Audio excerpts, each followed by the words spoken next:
Somali na DNA ya watu ya Mlima Kenya ni moja. Sisi ni watu ya bidii, sisi ni watu ya biashara, sisi ni watu ya kutafuta, na sisi ni watu ya kwenda kila pahali katika Jamhuri ya Kenya kutafuta. Pale Karatina, bucheri zile zote zinatuzia nyama ni za Somali. Pale Nyeri town wa Somali ndio wenye kuvuma. Hii Thika wamejaa hapo. Pale Nakuru wao wa Somali wako kila pahali Kikuyuni. Tunafanya biashara pamoja. Hapa hii Eastleigh, siku tulikuwa na ile Garissa mall, tuko na hizo mall zimekuja.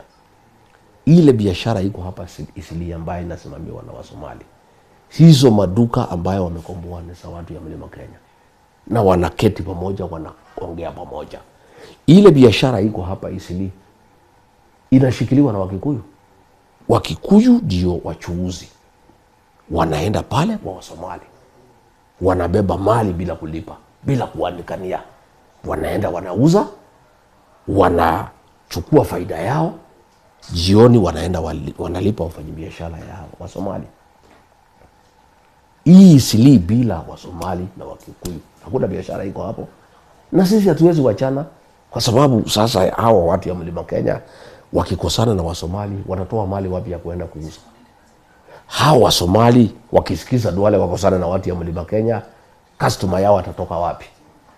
Uhusiano wetu na Wasomali ni maisha yetu na kesho yetu. Na mimi nikiwa kiongozi katika Mlima Kenya na kiongozi wa Kenya, sitakubali Aden Duale na vibaraka wake wakuje katikati yetu na Wasomali. Na mimi nikuambie ndugu yangu, ukitaka kujua sisi na Wasomali ni kitu kimoja. Pale Nyanyuki iko constituency inaitwa Laikipia East. Pale 90% ni Wakikuyu. Iko Waturkana, iko Wamasai, iko Wasamburu, na iko Wasomali 1%. 1% only. Kijana naitwa Dedi mwaka 2017, Msomali. Amepigiwa kura na Wakikuyu. Amekuwa mbunge wa Laikipia East. Aongoza Wakikuyu.